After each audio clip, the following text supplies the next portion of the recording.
Salam alaikum wa rahmatullahi wa barakatuh. Alors, petit live, Inch'Allah. Premièrement, Eid Mubarak Saïd, taqabbal Allahu minna wa minkum, wa ghafar Allahu lana wa lakum. Qu'Allah tabaraka wa ta'ala accepte notre jeûne et nous veillons en prière. Alors, c'est une petite vidéo, Inch'Allah. Le temps que la vidéo, je suis en train de mettre le cours. Pour ceux qui ont cours avec moi, je suis en train de le mettre sur la plateforme de cours. Je vous fais ce petit live suite à Ramadan est passé. J'ai pas eu l'occasion de faire un live sur Instagram pendant le Ramadan, étant donné que la priorité elle était pour la prière, le Tarawih.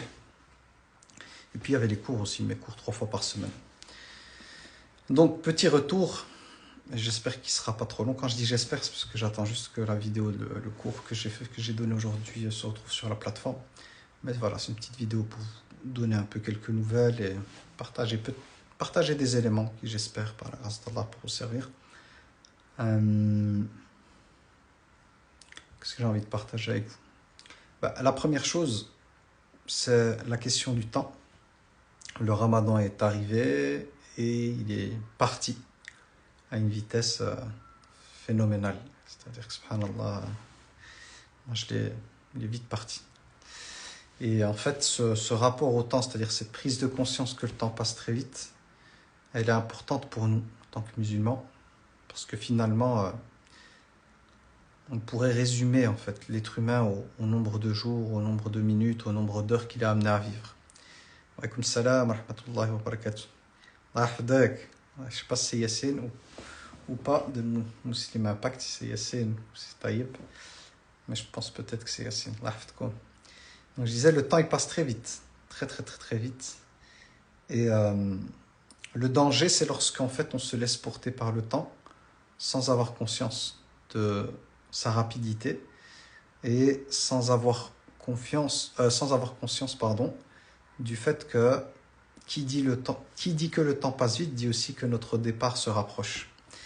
Et en parlant du départ, je parle du départ de ce monde, c'est-à-dire du fait de quitter la vie d'ici-bas pour rejoindre le monde des morts. Ça, c'est une chose très très importante en fait. Le rappel de la mort, c'est quelque chose de très important. D'ailleurs, le prophète alayhi salatu wassalam recommandait de se rappeler souvent de la mort qu'il a appelée la destructrice des désirs.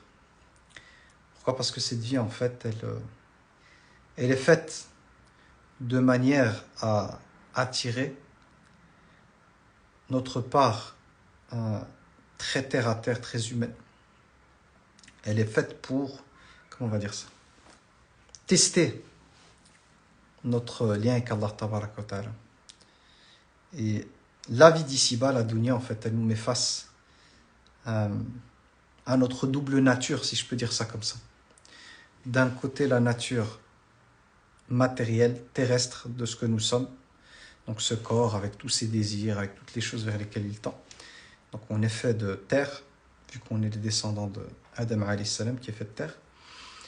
Et puis il y a l'entité spirituelle qui est à l'intérieur et qui pilote cet être fait de terre.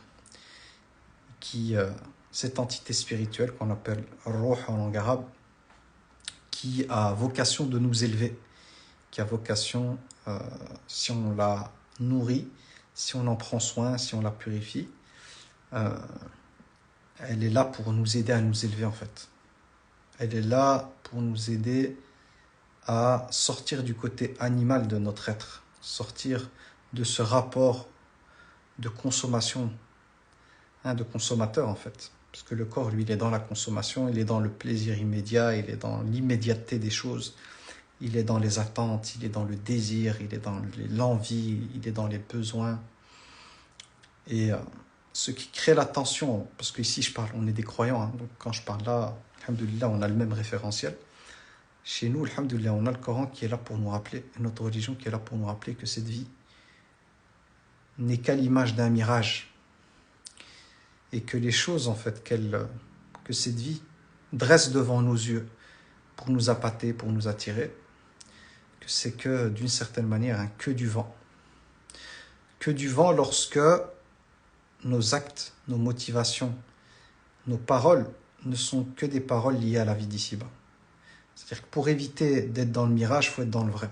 Et pour être dans le vrai, c'est quoi? C'est de rechercher dans cette vie, en fait, ce qu'Allah tabaraka wa ta'ala attend de nous. C'est pas dans la matière qu'on va trouver ça, mais c'est dans le fait d'ouvrir son cœur à la contemplation de ce qu'Allah tabaraka wa ta'ala a créé autour de nous, en nous, et dans nos vies, hein, parce que chacun d'entre nous, on a une histoire, on a un vécu, on a un passé, on a un présent, on a un futur. C'est d'aller, c'est plutôt la question de l'introspection, de la contemplation, de vraiment rentrer dans une approche, dans un état intérieur par lequel on prend de la distance avec l'immédiateté de la vie, avec l'ego. On peut parler de l'ego, hein, c'est la conscience de soi, et le moi qui veut, voilà, qui court derrière les choses de la vie. Sortir et observer ça, analyser ça, à la lumière des versets coraniques et à la lumière de ce que le prophète alayhi salatu wassalam a transmis.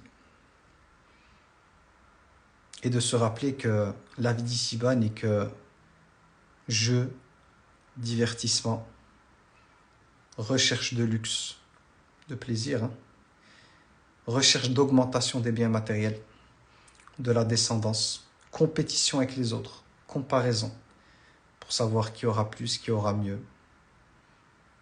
Ça, c'est le résumé de la vie d'ici-bas. Mais ce qu'Allah tabaraka wa ta'ala veut pour nous, c'est autre chose.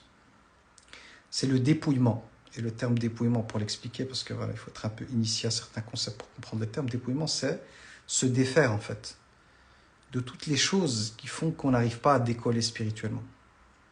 Se dépouiller, c'est vraiment ça, c'est ressortir, c'est enlever, c'est retirer de son cœur, si vous voulez, les choses de la vie d'ici-bas qui amènent nos pieds à être collés au sol.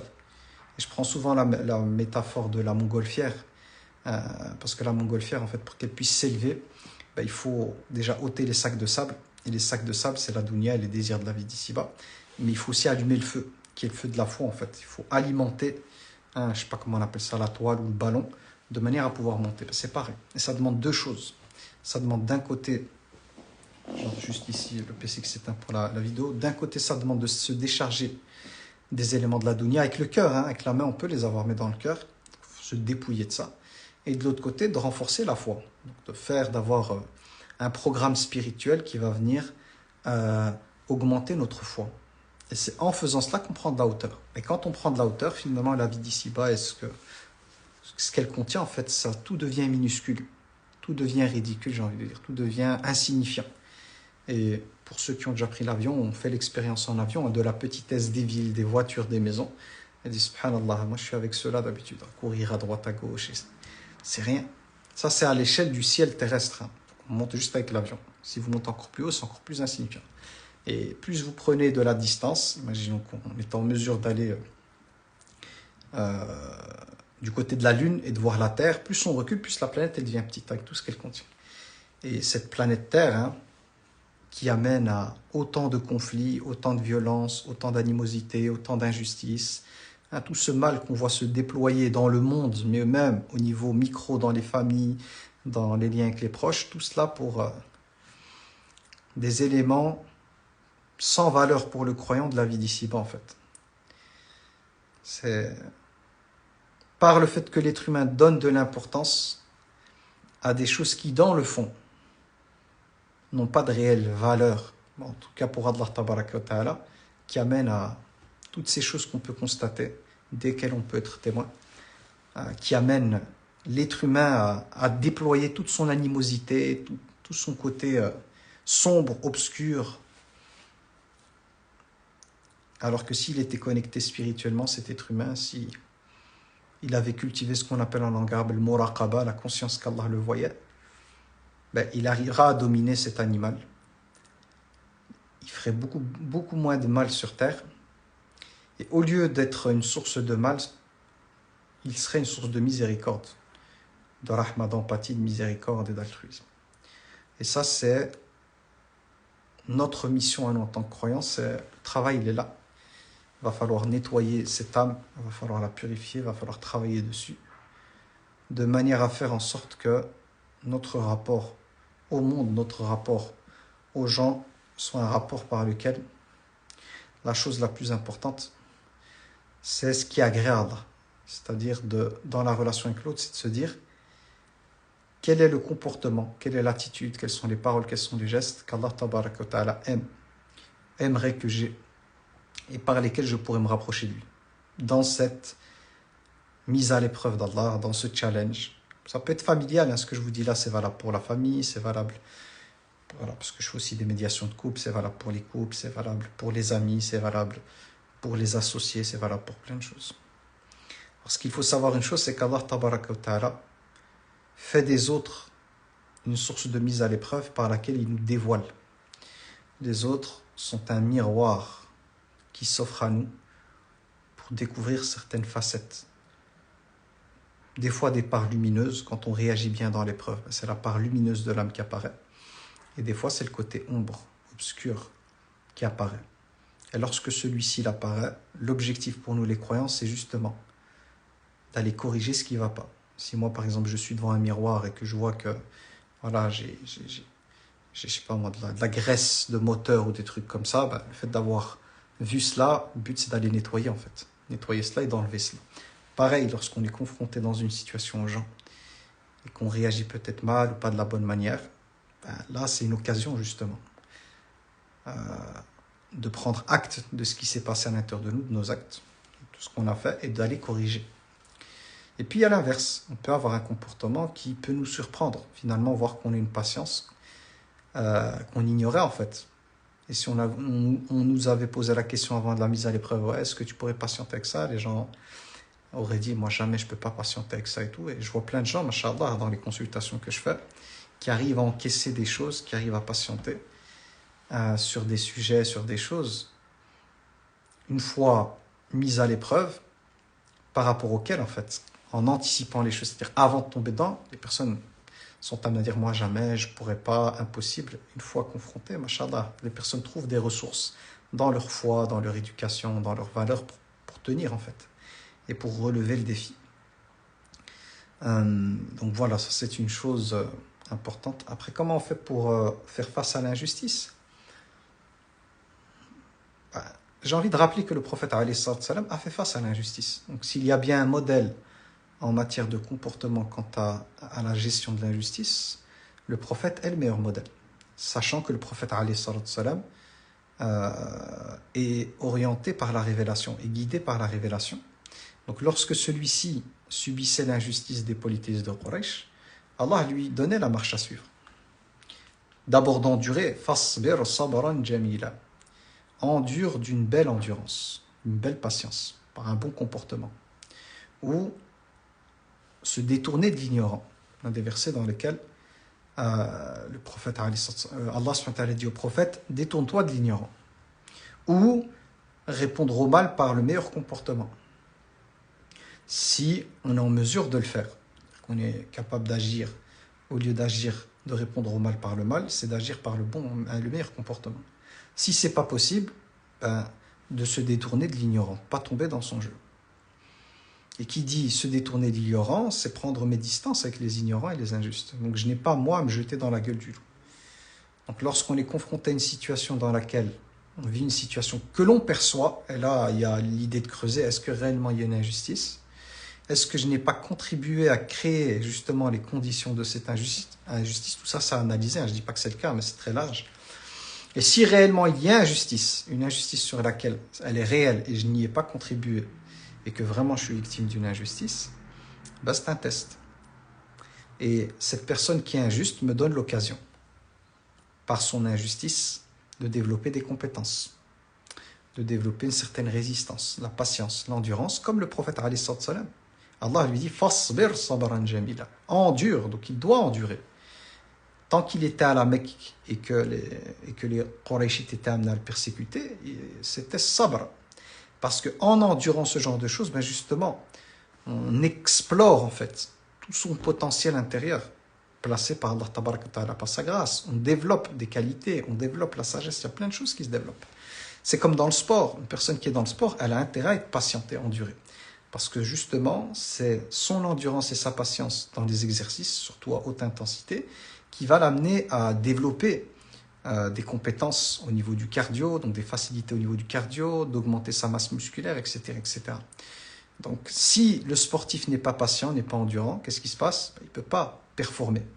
Il ne peut pas devenir aussi compétent et être en mesure, surtout pour les professionnels hein, qui ont des compétitions, être en mesure de faire des records ou d'arriver à des objectifs très hauts dans le sport.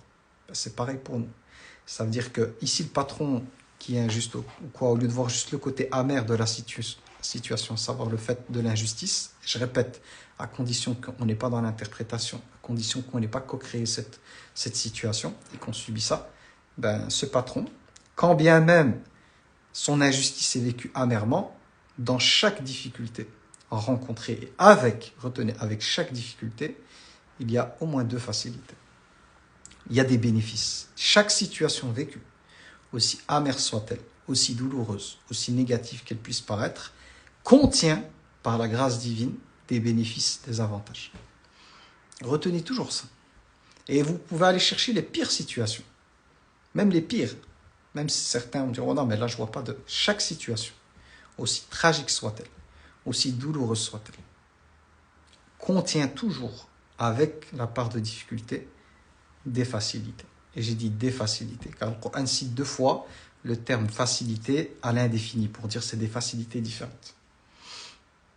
Et c'est là où le travail spirituel commence. Si réellement vous voulez faire un travail thérapeutique, un travail profond, c'est d'aller rechercher dans les situations difficiles que vous avez vécues, dans ce qui vous a blessé, dans les injustices, dans les trahisons, dans le rejet, dans l'abandon, d'aller voir, en revisitant votre histoire, en revisitant les chapitres les plus difficiles, de voir en quoi ces situations vécues ont été un bien pour le plan global de votre vie. Au moment même, effectivement, on le voit comme un mal, mais pour le plan global, parce que le bien, il faut toujours comprendre que le bien, c'est un bien. Pour que ce soit un bien, il faut comprendre la question des plans divins. Voir que cette chose vécue qui est douloureuse, elle fait partie j'ai envie de dire, de pièces. Elle contient des pièces de puzzle qui amènent un grand bien. Et il vous suffit d'aller lire Surat Yusuf alayhi salam pour voir, on va dire pour voir, hein, pour dire, quand je dis voir, c'est lire et constater en fait que toutes les épreuves par lesquelles il est passé, toutes les injustices qu'il a subies, étaient au service justement quand je dis étaient au service, qu'elles étaient là, voulues par Allah, pour un bien énorme pour lui et pour sa famille. Sur le court terme, on ne le voit pas forcément, mais sur le long terme, on le découvre. Et la vie, elle est comme ça. Et pour la question d'Allah, ne nous charge pas d'une charge supérieure à nos capacités, il faut comprendre ici le verset, au niveau de Asbab Nuzul, le pourquoi de la révélation, c'était par rapport au commandement divin. C'est-à-dire qu'Allah Tabaraka wa Ta'ala ne nous demande pas, en termes d'obligation religieuse, l'impossible. C'est-à-dire quand une personne elle est face à une difficulté, où l'obligation religieuse elle est au-delà de ses capacités, qu'elle fasse son maximum. Et Allah ne lui tiendra pas rigueur d'une chose qui la dépasse. Et beaucoup de gens comprennent le verset avec l'idée de, quand on est éprouvé, Allah ne nous donne pas une épreuve au-dessus de nos capacités.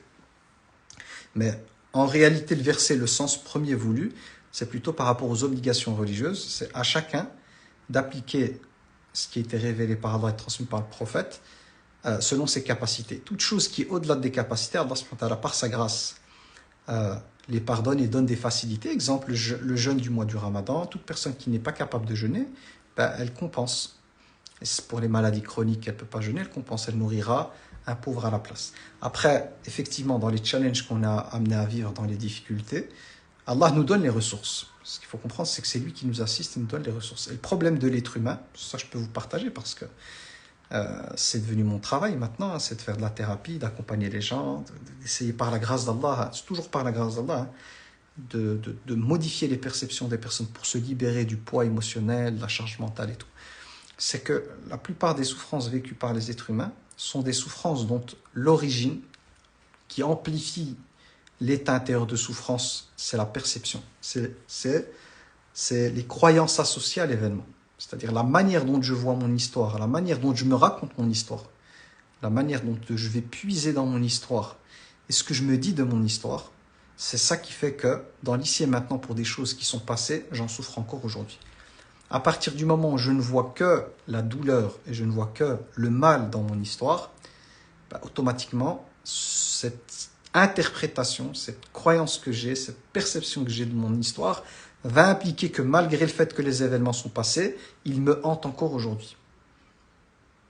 Ils me possèdent encore aujourd'hui. Et il, dans l'inconscient, joue encore sur ma personne dans l'ici et maintenant et crée mes fragilités de l'ici et maintenant. Mais dès que je suis en mesure, après il faut être accompagné pour le faire, si vraiment, parce que quand c'est soi-même, c'est difficile. On a toujours besoin de quelqu'un d'extérieur pour valider si ce que je pense c'est juste ou pas. Mais en général, quand on se fait accompagner par rapport à ça, bah, la personne qui est en face de vous est un miroir en fait pour corriger vos perceptions, vos croyances sur votre histoire, sur votre vécu qui sont erronées et qui vous amènent justement à avoir mal aujourd'hui, à souffrir aujourd'hui. Et subhanallah, quand on arrive à modifier les croyances, quand on arrive à modifier ce que la personne se raconte de son histoire, de sa relation avec son père, avec sa mère, etc., c'est libérateur en fait. Des fois, il y a des années accumulées, hein, le poids de 20 ans, 30 ans, comme ça que c'est là. Parce que tout ce qu'on ne dit pas, tout ce qu'on n'évacue pas, c'est là. Hein. Et ça, c'est comme si ça effet boule de neige, hein, c'est là. Et en fait, ça vient accumuler les poussières. Les poussières, c'est le vécu, le reste du vécu qui vient, qui s'accumule, qui s'accumule, qui s'accumule, qui s'accumule. Et puis la personne, elle a l'impression d'avoir un boulet, un sac à dos dans son dos qui pèse des tonnes. Et donc, c'est normal que quelqu'un qui porte un sac de 50, 60 ou je sais pas moi 100 kilos, à un certain moment va avoir des douleurs au dos, va souffrir et tout. J'ai envie de dire à la personne, dépose ce sac. Il n'y a que des pierres dedans. Il ne sert à rien ce sac, dépose-le. Pourquoi tu portes ça alors que c'est le passé? Non mais voilà, pour moi, c'est des choses importantes. Non, dépose ce sac. Qu'est-ce que tu portes en fait? Donc, je vous donne ici comment dire ça?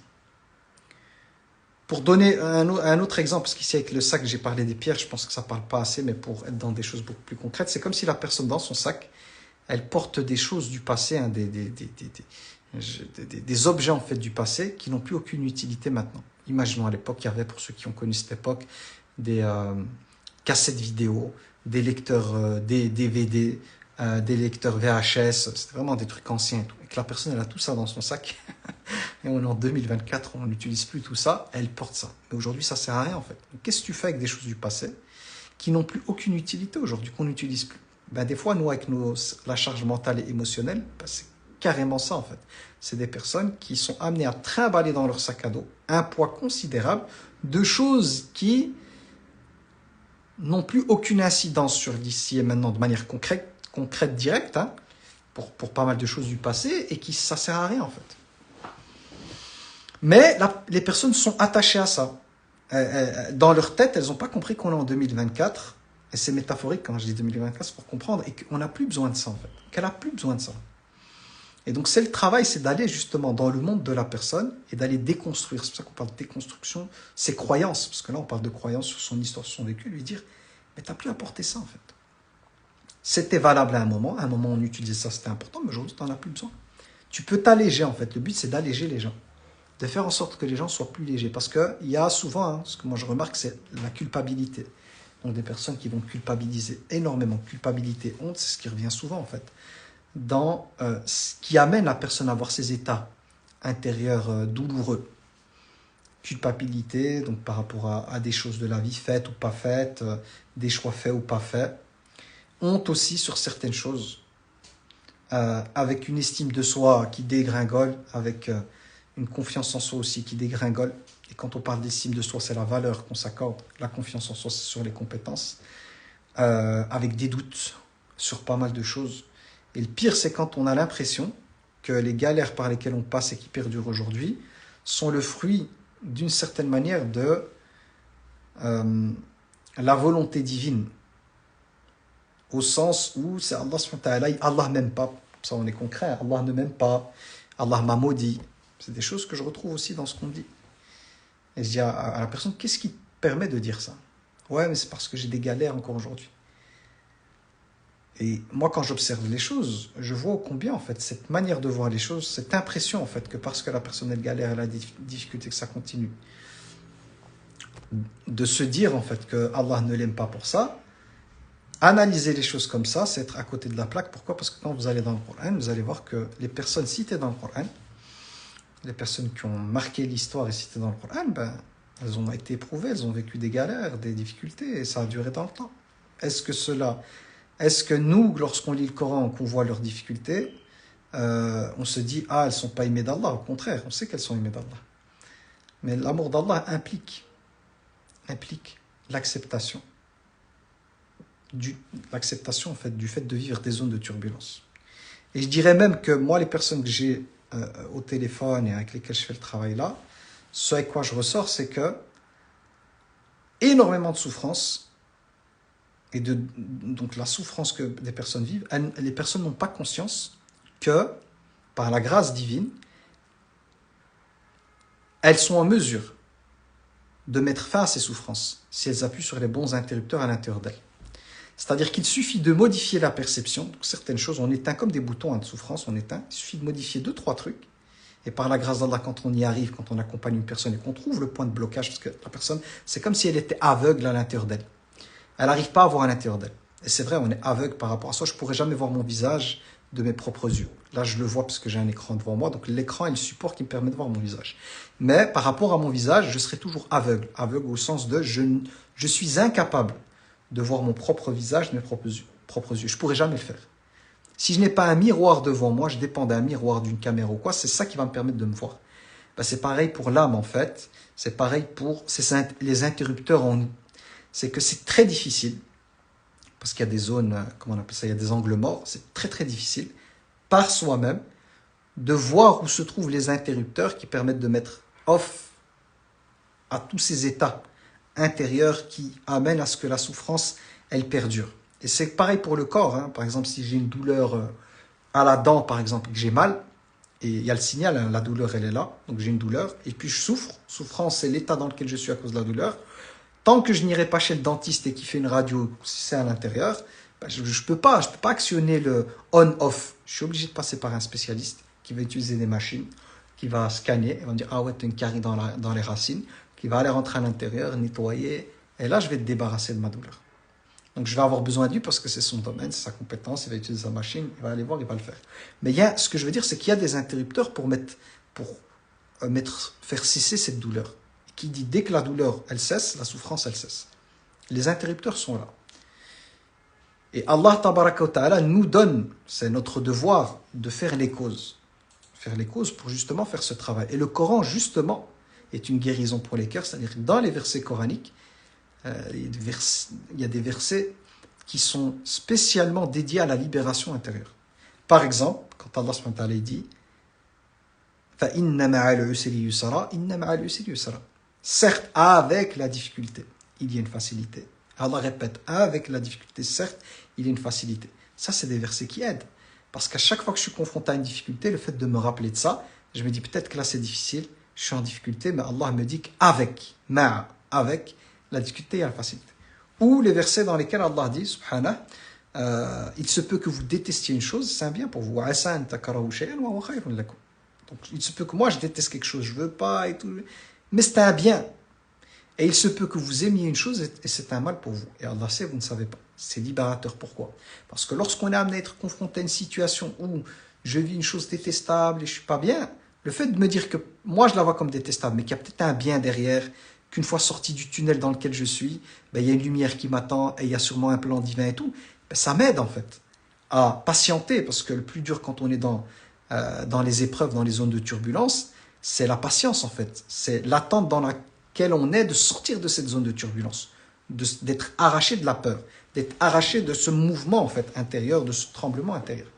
Donc j'ai besoin, moi, durant ces mouvements d'agitation, de zone de turbulence, j'ai besoin en fait de paroles qui me réconfortent, qui me font tenir, qui m'aident à patienter. Et c'est là où Allah subhanahu wa ta'ala nous dit, il se peut que vous détestiez une chose, c'est un bien pour vous. Et il se peut que vous aimiez une chose de laquelle Allah vous prie et vous quoi? Parce que c'est un mal pour vous. C'est un mal pour vous. Et Allah sait et vous ne savez pas. Donc là, qu'est-ce qui va justement me permettre à l'intérieur de moi de trouver une paix intérieure, de tranquilliser mon cœur? C'est mon rapport à Allah tabaraka wa ta'ala. C'est le fait de croire en sa parole. c'est le fait de croire en lui, c'est le fait d'estimer qu'il, subhanah, a le contrôle total de ma vie, de mon existence, de mon avenir, et que lui sait, et que toute chose par laquelle je passe, elle est faite, voulue par Allah tabaraka wa ta'ala, pour une sagesse particulière, que je ne comprends peut-être pas aujourd'hui, mais que je comprendrai par sa grâce, peut-être dans 1 an, 2 ans, 3 ans, etc., etc. Donc à partir du moment où, dans mon cœur, je suis dans le rappel, parce que là on est dans le rappel, et le but du Coran c'est de rappeler, qu'Allah est le créateur des cieux et de la terre, qui contrôle tout, qu'il est le tout miséricordieux, qu'il a plus de miséricorde que nous, que toutes les mères aimantes, vous fusionnez le cœur de toutes les mères aimantes, Allah a plus de miséricorde pour nous, pour sa créature, que toutes ces mères-là, parce que c'est lui qui les a dotées de cette miséricorde, qu'Allah veut pour nous le bien et tout, finalement, ça me donne de la force. Je peux résister, je peux encaisser. J'ai la force parce que je suis attaché à de l'espoir. En fait, j'ai de l'espoir. Je suis attaché à Allah. Et j'ai cette conviction avec mon cœur que lui, il est capable. Il est omnipotent, c'est-à-dire il est capable sur toute chose. Qu'il me délivrera, qu'il m'accordera après la difficulté une facilité. Ça, c'est d'autres versets qu'Allah fera qu'après la difficulté, il y ait la facilité. Comme dit Allah tabaraka wa ta'ala, il se pourrait qu'une personne déteste une chose dans laquelle il y a énormément de bien. Donc on peut détester des choses, il y a énormément de bien. Quand on découvre le bien, c'est avec le temps. Mais la première partie pour pouvoir passer la zone de turbulence, c'est la confiance en lui. C'est d'avoir confiance en lui, subhanahu. Et il y a le tawakkul, donc de placer tout en lui. Et on est éduqués, nous les musulmans, à cela directement avec Surat al-Fatiha. Surat al-Fatiha, clairement, elle l'ancre dans notre cœur. Et c'est pour ça qu'on la répète, pour ancrer cette vérité. Qu'Allah tabaraka wa ta'ala, on fait même les louanges, alhamdulillahi rabbil alamin. Les louanges, les meilleures paroles sont pour Allah, et les remerciements pour Allah, qui est qui? Ar-Rabb. Alhamdulillahi rabbil alamin. Rabb renvoie au Seigneur. Renvoie celui qui contrôle tout, qui possède tout, qui prend soin, qui planifie les choses, qui répare. Ça renvoie à tout ça en fait. Donc dans le Fatiha, on témoigne de cette unicité d'Allah, de la grandeur d'Allah, du fait qu'il a le contrôle absolu. Et on témoigne même, on dit Ar-Rahman Ar-Rahim. Donc on atteste qu'il est le tout miséricordieux, donc celui qui veut notre bien. Puis il y a Maliki Yawmiddin, on a Maliki Yawmiddin et Maliki Yawmiddin. Ça renvoie au fait qu'il a la royauté absolue et le contrôle absolu sur les choses. Et ça renvoie au jour du jugement dernier, le jour des comptes. Donc ça nous rappelle pourquoi on est sur terre, pourquoi il y a des mises à l'épreuve. Et puis il y a l'engagement avec lui. Iyyaka na'budu wa iyyaka nasta'in. C'est toi seul que nous adorons, vénérons, c'est celui auquel je vais m'attacher et tout, et je vais attendre. Wa iyyaka nasta'in. Et c'est sur toi seul que je m'appuie. Et puis il y a toi, ihdina, guide-nous sur le droit chemin. On demande à Allah de nous assister sur la voie. Donc on n'est pas seul. Dans les invocations, on n'est pas seul. On reconnaît notre faiblesse en tant qu'être humain. On reconnaît notre petitesse. On reconnaît qu'Allah subhanahu wa ta'ala a la perfection absolue. Nous nous soumettons à lui, c'est pour ça qu'on s'appelle musulmans. Nous nous soumettons à sa volonté. Et nous lui demandons l'assistance dans chaque chose de notre vie. Donc lui faire confiance, c'est quoi? C'est de suivre son plan, c'est-à-dire d'obéir à sa volonté. Allah te dit fais ça, tu fais ça. Il te dit ne fais pas ça, tu fais pas ça. Et tu lui fais confiance, même si des fois tu ne comprends pas. Tu suis le plan. Sur le chemin droit, Shaitan, il est là, il va essayer de tourner autour de nous. Bref, l'être humain, il va être exposé à des choses. Exposé à des choses qui vont le mettre en difficulté. Le tawakkul, c'est sur le chemin. C'est-à-dire rester sur la voie droite, malgré le fait que les éléments qui se présentent sur la route nous mettent en difficulté. Que le diable, en fait, va profiter de certaines situations, de notre vécu, de rencontres qu'on fait, pour nous amener à dévier de la voie droite. Le tawakkul, c'est quoi là? Le vrai tawakkul, c'est, malgré le côté difficile, en fait, de ce qui apparaît devant moi sur le droit chemin, de tous les challenges, les épreuves et tout, le fait que peut-être je doute de moi, est-ce que je vais y arriver ou pas, de m'accrocher à Rabbi et de quand même avancer. De ne pas lâcher cette direction. Même quand des fois on se dit, mais attends, je ne comprends pas pourquoi ceci, de ne pas dévier de la voie droite. Et si on a le malheur de glisser un peu parce que Shaitan nous amène, c'est de revenir le plus rapidement sur la voie droite. Et donc faire confiance en Allah tabaraka wa ta'ala, Le tawakkul, c'est l'idée d'avoir la conviction que notre réussite, notre bien-être, on ne peut le trouver ailleurs que sur la voie d'Allah Tabaraka wa Ta'ala. Et que l'autre voie Putchehen-Zob qui attire, hein, celle des délices, des plaisirs et de la facilité, les toboggans du diable, même si c'est très attractif pour l'être humain, ça parle à l'ego, ça parle à l'animal, d'avoir cette conviction que cette voie-là, c'est une voie qui va nous mener à la perdition. Même si elle a l'air mielleuse, attirante, elle est enjolivée par le diable, de ne pas céder à sa tentation. Parce que le chemin qui mène vers Allah, et ça on a dans un hadith, hein, il est parsemé, le chemin qui mène au paradis, il est parsemé par les challenges, les épreuves, la difficulté en fait. Parce qu'Allah nous teste, il ne faut pas avoir le paradis gratuitement. Donc c'est normal que la personne qui décide de marcher vers Allah, elle va être challengée.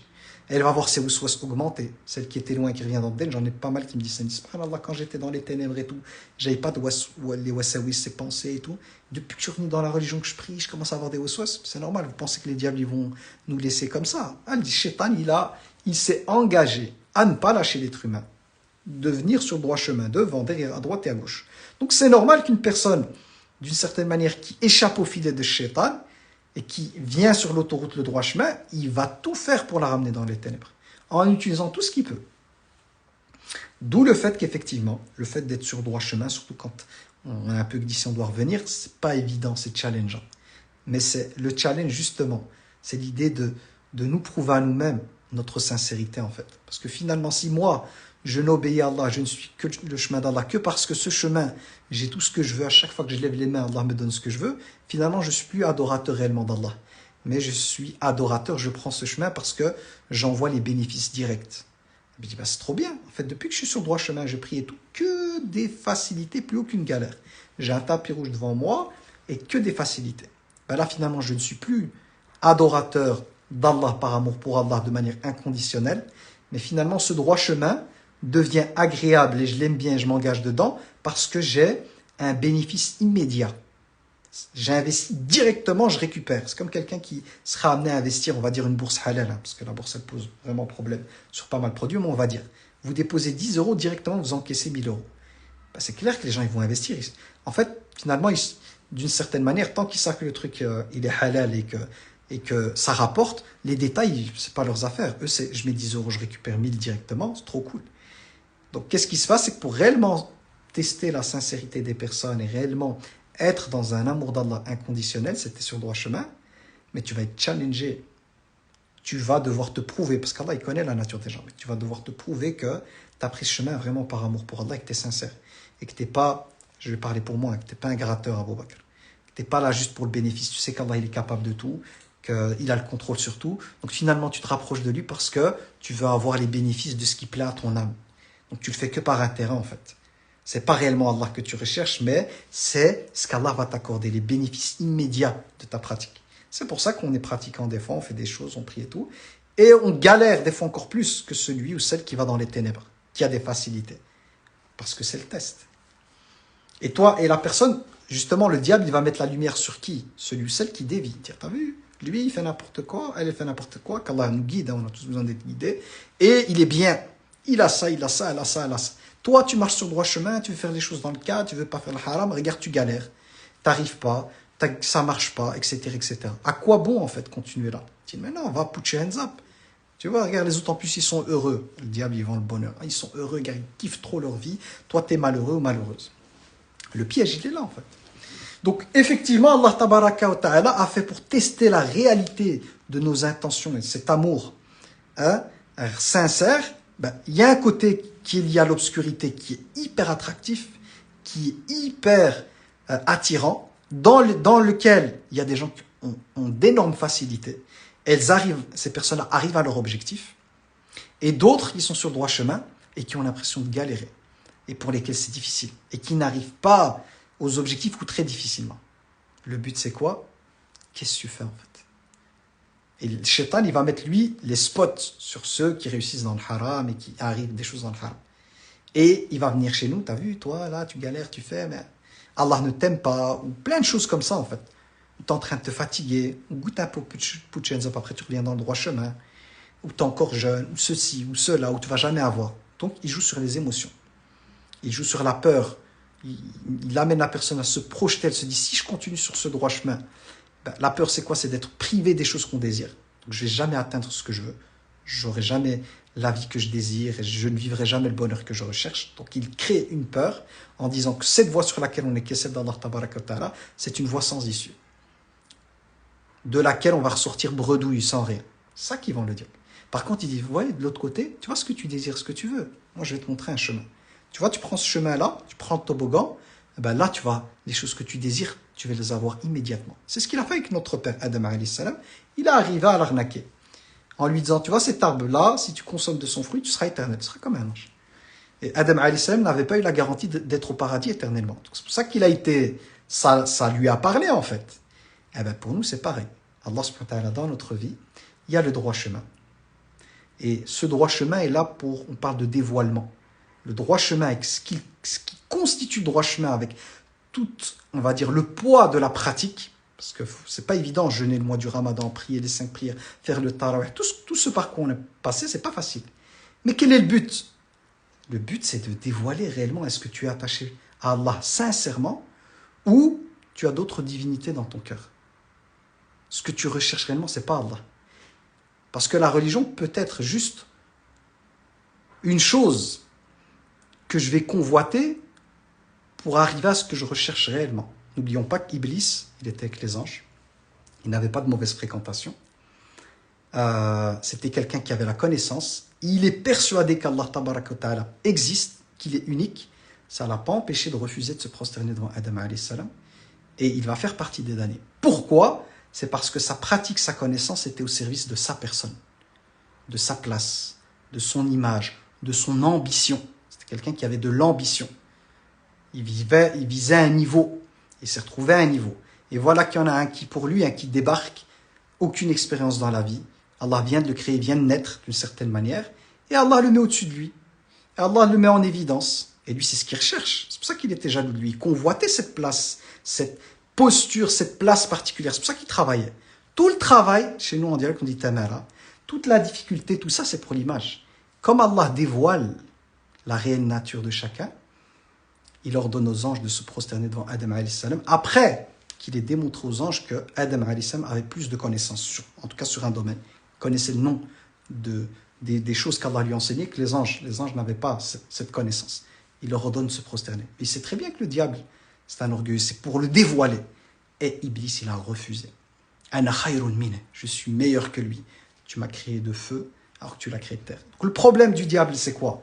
C'est pas la connaissance, c'est pas la pratique. Allah subhanahu wa ta'ala, il sait qu'il existe, c'est pas la fréquentation, mais c'est simplement que sa mission de vie, son ambition, ce qu'il recherchait, c'est ses intérêts personnels. Il travaillait pour son image. Donc ça veut dire quoi? Quand on est sur le chemin d'Allah Tabaraka wa Ta'ala, quand on rentre dans le domaine de la religion, c'est des choses que je constate. La religion dans la communauté, elle a une place particulière. Elle est respectée par pas mal de personnes, elle est considérée.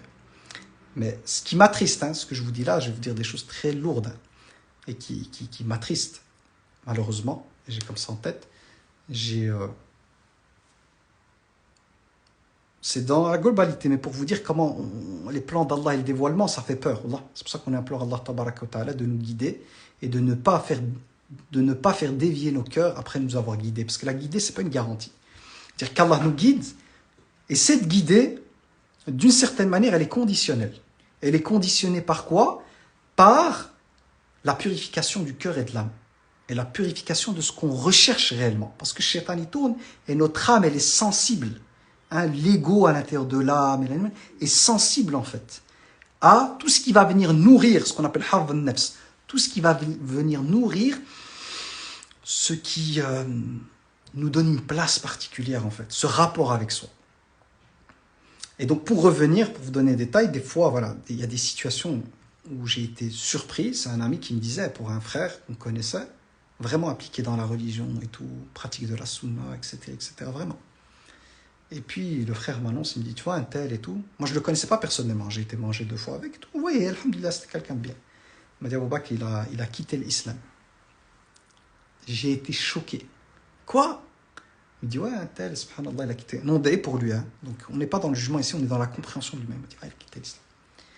Subhanallah, la personne, quand il parlait de din, c'est quelqu'un qui connaissait l'arabe et tout, il m'a dit, ouais, il a quitté l'islam.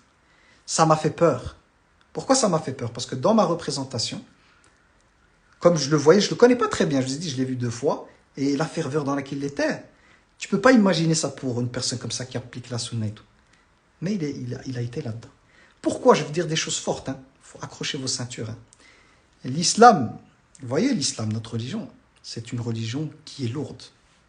C'est Allah qui le dit, pas moi. Inna sanulqi alayka qawlan thaqila. Allah dit au prophète, nous allons te révéler une parole lourde. Lourde, pas au sens où l'islam c'est lourd, dans le sens où on ne peut pas être spirituel. Non, c'est la responsabilité et le défi auquel on est exposé. Et la difficulté à laquelle l'être humain va faire face par rapport à la foi, c'est quelque chose de pas évident. C'est-à-dire que la frontière entre la foi et la mécréance, des fois, elle est très fine en fait. Vous savez comment Allah Tabaraka wa Ta'ala dévoile la réelle nature de la foi de quelqu'un? Vous savez quelle est la manière par laquelle Allah nous dévoile, et c'est à nous de faire le travail, c'est par les obligations religieuses. À partir du moment où le musulman commence à chipoter avec les règles religieuses, commence à attendre vers le fait de halaliser le haram ou l'inverse, là, il faut se dire que la personne, elle est sur une pente glissante. Dès qu'on commence à jouer avec les règles, parce que finalement, quand on joue, c'est parce que notre ego, les règles dérangent l'ego, il faut savoir. Les règles de l'islam, il y a des règles qui vont aller clairement en contradiction avec les appels de l'ego, avec le côté ambitieux de l'ego, avec les désirs, en fait, les plus conquérants de l'ego. Donc, qu'est-ce qui va se passer? C'est qu'à un certain moment, Allah va nous placer directement entre nous et l'ego. Tu vas devoir faire un choix entre ce que ta personnelle désire et ma volonté. Je vous donne un exemple concret pour que certains se perdent et me disent « à quoi tu viens ?» Ibrahim alayhi salam, Allah a été le chercher pour vous montrer l'élite. Allah tabaraka wa ta'ala a été le chercher en termes d'épreuve. Quand je dis l'épreuve, il a été cherché par rapport à la chose la plus précieuse pour son cœur, parmi les choses les plus précieuses après Allah tabaraka wa ta'ala. C'est son fils Ismaël. Il lui montre en rêve, vous imaginez, parce qu'il faut réfléchir là-dessus. Des fois, on ne médite pas assez. Pour voir l'âme et les choses auxquelles l'âme elle est attachée. Le fait d'être attaché à son fils, c'est naturel, d'aimer son fils et tout. C'est Allah qui l'a placé. Eh bien là-dessus, Allah tabaraka wa ta'ala, il a été le tester. Allah sait très bien, mais de nouveau, le dévoilement, il n'est pas que dans le mal, il est aussi dans le bien. Allah tabaraka wa ta'ala a voulu dévoiler à l'humanité, ce qui allait arriver après lui, la valeur d'Ibrahim. Qui était Ibrahim? Et l'amour d'Ibrahim alayhi salam pour son Seigneur. Et ô combien Allah tabaraka wa ta'ala passait au-dessus de tout. C'est la raison pour laquelle il lui montre en rêve le fait qu'il doit sacrifier son fils. Fils qui venait d'avoir après quelques temps, donc quelques années dans la vie, auquel voilà, il espérait cet enfant depuis des années, c'est là-dessus qu'il va aller le chercher. Mais quel est le but? Allah sait très bien qu'Ibrahim alayhi salam va obtempérer, c'est pour nous. Nous. Allah dévoile à travers cette épreuve, l'objectif c'est de nous découvrir à travers cet épisode la réelle nature d'Ibrahim alayhi salam. Parce que Ibrahim est un modèle pour les croyants. Donc, à partir du moment où il est prophète, Allah lui ordonne, pourtant l'ordre, on pourrait entrer avec la logique, de se dire, non mais Allah, mon fils, pourquoi le sacrifier? C'est pas humain, c'est pas, tu me l'as donné, qu'est-ce qu'il a fait de mal? Non, Ibrahim alayhi salam, il n'y a pas de discussion, on zigzague pas, on joue pas. Avec Ibrahim alayhi salam, depuis son enfance, c'est sami'na wa ata'na. C'est Allah a dit, j'obéis, je joue pas. Je ne vais pas interpréter, non, mais peut-être que le rêve, c'était un rêve, hadith nafs ou shaitan, les prophètes, non. Le rêve, c'est la révélation. Allah le confronte. Il va vers son fils. Il dit, oh mon fils, j'ai vu un rêve que je devais t'immoler. Qu'est-ce que tu en penses? Il a dit, oh mon père, if'al mat Omar. Regardez Ismaël, un enfant pieux. Oh mon père, fais ce qu'Allah t'ordonne. Tu me trouveras, incha'Allah, parmi les endurants. Et Ibrahim s'est exécuté, mais avec une peine, hein. Je vous ai dit, ça va à contre-courant de ce à quoi l'âme humaine elle est attachée. Hein. C'est à contre-courant. Shaitan, par 3 fois, je vous ai dit, Shaitan, il tourne autour. Hein, parce qu'il essaie de trouver le moyen de jouer sur les émotions, l'affect et tout, pour glisser. Hein. Le put hands up, ça joue. C'est un fin psychologue, Shaitan. Il essaie de trouver la porte. Donc, qu'est-ce qu'il fait? Il essaye, par 3 fois, d'aller toucher au côté, on revient humain, à l'attachement à son fils pour dévier de la volonté divine. Qu'est-ce qu'il a fait? Il le lapidait de pierre. Shaitan ar-rajim. A'udhu billahi minash shaitan ar-rajim. Il le lapidait de pierre, il le chassait. Pourquoi? Parce que lui, sa vie entière, c'était Rabbi. Et il s'est il a accompli la tâche. Au moment où il s'apprêtait, Jibril alayhi salam, il descend, il a réussi l'épreuve. Mais Allah savait très bien comment il allait réagir. Mais de nouveau, je vous parle du dévoilement. Allah nous dévoile la réalité de Shaitan avec la prosternation devant notre père Adam alayhi salam, et il nous dévoile la réelle nature d'Ibrahim alayhi salam et des prophètes dans l'adversité. Et vous allez voir que Sir et la sourate al-Baqarah, elles dévoilent tout ça. Vous savez, la sourate de al-Baqarah, pour moi, c'est la sourate, de mon point de vue, par rapport au côté psychospirituel, la plus puissante sur le dévoilement de la nature réelle d'une personne. Entre ceux qui ont réellement la foi, ceux qui sont clairement dans le coffre, et ceux qui montrent la foi, mais qui dissimulent autre chose. Vous voulez, d'une certaine manière, avoir accès à la sourate qui vous donne les coulisses de ce qui se joue à l'intérieur de celui ou celle qui va montrer la foi, mais qui, à l'intérieur, n'est pas connecté à celle-ci, sourate al-Baqarah, elle est là pour ça. Et vous allez voir, écoutez bien ce que je dis, que ceux qui étaient là-dedans, là où ils étaient dévoilés, c'est dès qu'il y avait des obligations d'Allah tabaraka wa ta'ala. Ils étaient en échec à chaque fois qu'Allah tabaraka wa ta'ala leur ordonnait quelque chose qui n'allait pas dans le sens de leur ego, qui n'allait pas dans le sens de l'animal. Et dans notre vie, ce sera pareil. C'est-à-dire qu'Allah tabaraka wa ta'ala, sur la voie dans laquelle on est, il y a des choses qui vont tourner autour de nous, que l'âme va convoiter, vers laquelle elle va tendre, et là, l'islam va nous mettre en difficulté. Quand je dis l'islam va nous mettre en difficulté, c'est l'islam va nous tester. Tu as les hudud d'Allah, et tu as le diable qui te dit « Ah, l'arbre interdit, va de l'autre côté, prends le toboggan. » Et là, qu'est-ce qui va se passer? C'est qu'on est quand même musulmans. Qu'est-ce que je fais? Je résiste, je craque, je modifie les règles, je repousse les limites d'Allah en incluant le haram dans le halal. Qu'est-ce que je fais? Celui ou celle qui cède par passion, mais qui ne remet pas en cause les limites d'Allah, c'est-à-dire une personne qui glisse et dit « Ah, j'ai fait le haram, je sais que c'était haram, mais mon âme, shaitan, il m'a eu. » Et qui revient vers Allah, elle a tout mon respect. Pourquoi? C'est parce qu'elle ne joue pas avec les limites d'Allah. Elle a été tentée et son âme était faible et elle a glissé. Mais elle ne remet pas en cause les limites d'Allah. Elle se remet, elle, en cause. Elle dit « C'est moi et mon âme et je dois travailler dessus. » Mais là où il y a un réel danger, c'est lorsque on se met à jouer avec les limites d'Allah. On se met à modifier la parole d'Allah. Et là, sourate al-Baqarah, c'est de ça qu'elle parle. Elle nous parle de ceux qui ont commencé à jouer avec les règles, avec les mots. Non, ce mot-là, en vérité, il ne veut pas dire ça. Ce mot-là, il tourne, changer ce mot-là. Des techniques, en fait. Rendre halal une chose alors qu'elle est haram, comme ceux, par exemple, qui n'avaient pas le droit de pêcher le samedi en lançant les filets vendredi, en récupérant le dimanche. Donc on joue avec Rabbi. Mais Allah, il connaît le contenu des cœurs.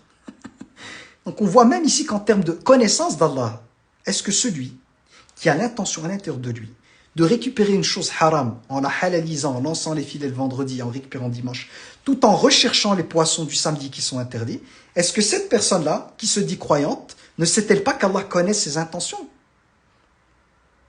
Donc, ce qui amène une personne à oser faire ça, c'est qu'elle ne croit pas.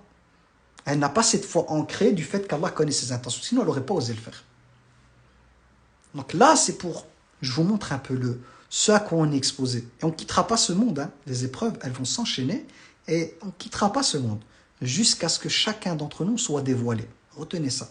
Allah tabaraka wa ta'ala ne nous amènera pas à quitter ce monde jusqu'à ce que nous soyons dévoilés par rapport à nous. Dévoilés avec le khair comme Ibrahim alayhi salam, le prophète alayhi salam, les compagnons, où Allah a dévoilé par les épreuves leur sincérité, leur véracité. Ils sont comptés parmi les véridiques, ce sont des modèles pour nous. Et de l'autre côté, on a ceux dont le dévoilement a amené à voir des choses, j'ai envie de dire, si on prend Shaitan par exemple, Iblis, horrible en fait. Parce que finalement, la tête du mal, c'est Shaitan. Mais vous imaginez que cette personne-là, des siècles auparavant, je ne sais pas si c'est des millénaires, des siècles, il est en compagnie des anges. C'était un adorateur d'Allah. Il avait l'ilm. Comment on peut passer d'une personne proche des anges à la pire créature, en fait, à devenir un diable, Shaitan. C'est simple. L'âme, l'ego, l'animal, quand on fait de son être sa divinité, qu'on est au service de son ego, qu'on est au service de son âme, qu'on est au service de nos projections, nos ambitions conquérantes, au détriment, toujours au détriment de la volonté divine, ben, qu'est-ce qui se passe? C'est sûr que l'examen sera raté. C'est pour ça qu'on a le besoin à chaque fois renouveler l'intention, renouveler le niyyah, tazkiyat an-nafs, purifier cette âme de ses impuretés et bonifier les vertus de cette âme. Et de comprendre que la réussite n'est que dans l'obéissance totale à Allah tabaraka wa ta'ala. Et d'ailleurs, dans le Fatiha, c'est comme ça. Ihdina sirat al-mustaqim, sirat al-lavina an'amta alayhim. Allah dit la voie de son Dieu Allah, de ceux que tu as comblés de tes bienfaits. Car le réel bonheur, il n'est pas dans le matériel. Le réel bonheur, il n'est pas dans la carrière. Le réel bonheur, il n'est pas dans la réussite mondaine. Le réel bonheur, il est dans la proximité avec Allah. Il est dans la connexion avec Rabbi. Le bonheur, ce n'est pas quelque chose sur lequel on a une emprise matérielle. Le bonheur, c'est de l'ordre du ressenti. C'est quelque chose qui se vit à l'intérieur, qui est connecté à l'âme et à l'esprit. Et ne pourra goûter au bonheur que celui ou celle qui reconnecte son esprit à son Créateur. Et Allah le dit dans le Coran, alladhina amanu wa tatma'innu qulubuhum bi dhikrillah. Ala bi dhikrillahi tatma'innu al-qulub. Ceux qui ont cru et donc les cœurs s'apaisent, se tranquillisent par le rappel, ce qu'on est en train de faire, le rappel d'Allah. N'est-ce pas par le rappel d'Allah que les cœurs se tranquillisent? Mais il faut avoir l'iman, parce qu'Allah dit alladhina amanu. C'est la foi, c'est-à-dire de croire en cela. Si j'y crois pas, je ne peux pas avoir la paix intérieure. Si je ne crois pas qu'Allah est le créateur des cieux et de la terre, qu'il a le pouvoir absolu, qu'il subhana, c'est lui qui planifie les choses, qu'il a une miséricorde qui dépasse l'entendement, qu'il veut mon bien, qu'Allah subhanahu wa ta'ala, si je prends son chemin, il va m'accorder la baraka. Tout ça, si je n'y crois pas, ça ne va jamais calmer mon cœur. En fait. Je vais tout le temps dans la peur, dans l'angoisse, dans le fait de penser que j'ai le contrôle. On a le contrôle sur rien du tout. On a le contrôle sur rien. Les causes qu'on met en œuvre ne sont des causes activables, agissantes que par la volonté divine. وَمَا تَشَاءُونَ إِلَّا أَن يَشَاءَ اللَّهُ. Vous ne pourriez vouloir que si Allah veut.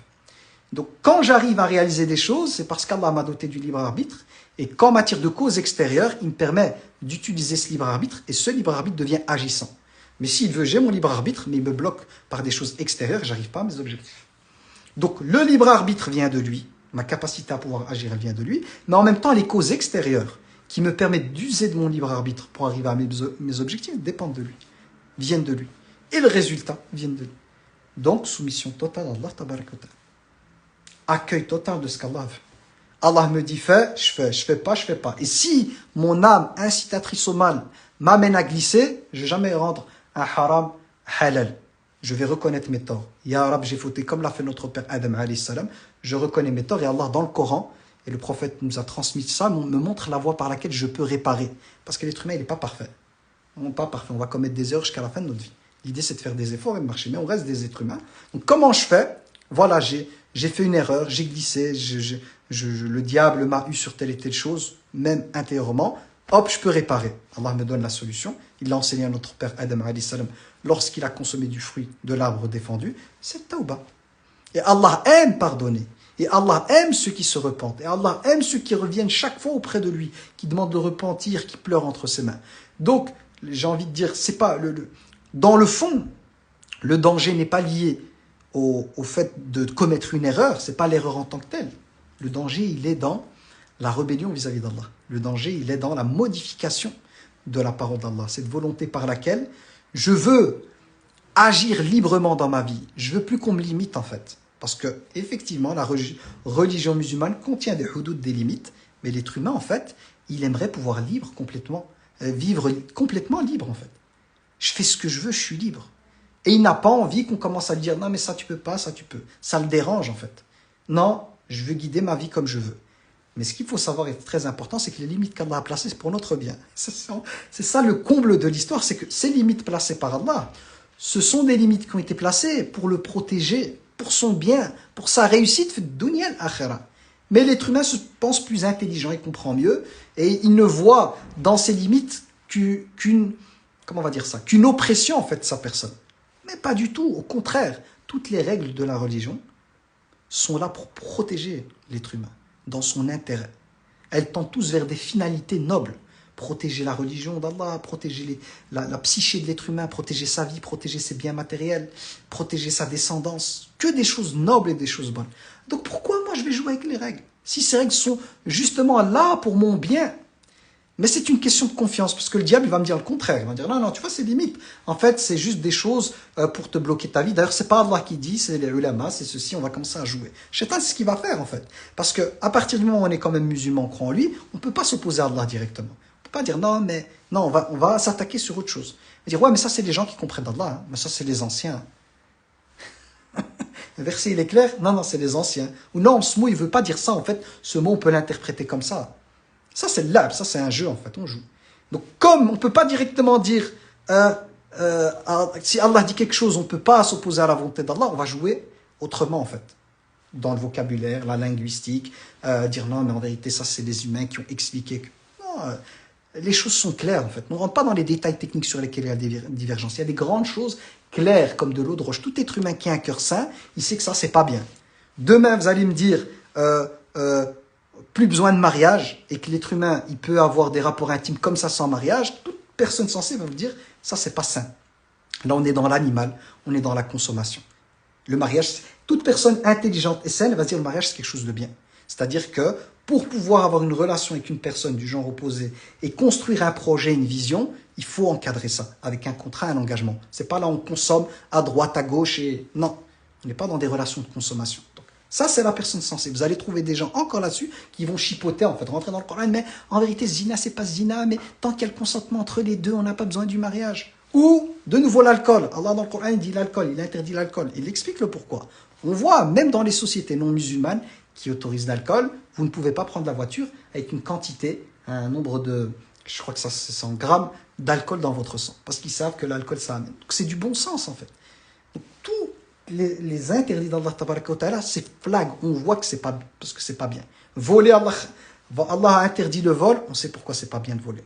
Il a interdit le mensonge, il a interdit la tromperie, il a interdit le meurtre. Toutes ces choses-là, tout être humain sensé, équipé de la fitra, c'est.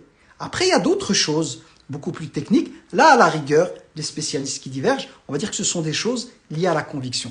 Mais moi, je parle des grands thèmes, parce qu'aujourd'hui, on arrive à une époque, même les grands thèmes, voilà, on tombe sur des choses où l'animal est tellement dominant que même pour les grands thèmes, en fait, on va commencer à diverger. Non, les choses sont claires.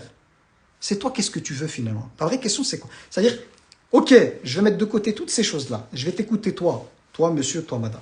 C'est quoi ton projet de société? C'est quoi ton projet de vie pour moi? Vers quoi tu me tends, en fait? C'est-à-dire que si tu me dis de mettre de côté cette voie et que moi, j'ai pas bien compris, toi, dis-moi, c'est quoi, en fait? La voie qui est la tienne, c'est quoi? Et vous allez voir de manière concrète que c'est la voie où je laisse se déployer, en fait, tous les éléments de mon âme qui tendent vers la satisfaction du désir, c'est le plaisir immédiat, en fait, la consommation du plaisir, du désir, et on devient des consommateurs, en fait. C'est ça le projet. Je ne vois pas d'autre projet. Parce que le projet de l'islam, c'est la purification de l'âme, c'est l'élévation spirituelle. Mais les autres projets, c'est dunya, en fait, c'est la vie d'ici-bas.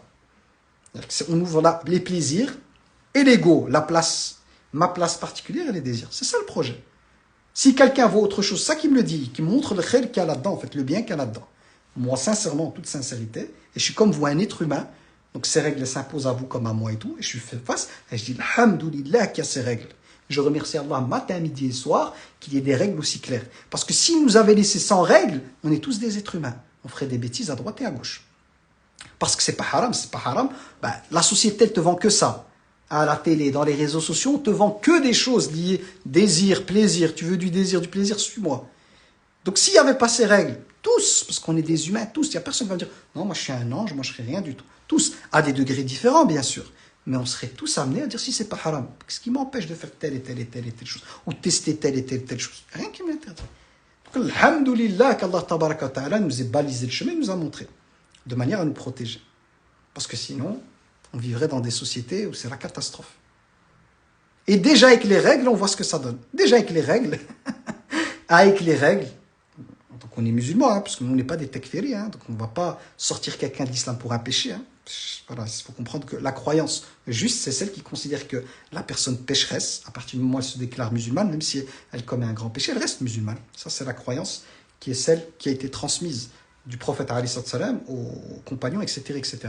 Donc nous, on considère que le pécheur, même celui ou celle qui commet des grands péchés, tant qu'il dit qu'il croit en Allah et tout, et qu'il considère les choses qui sont obligatoire de la religion, reconnu unanimement comme faisant partie de la religion, même s'il commet des péchés, ça reste un musulman.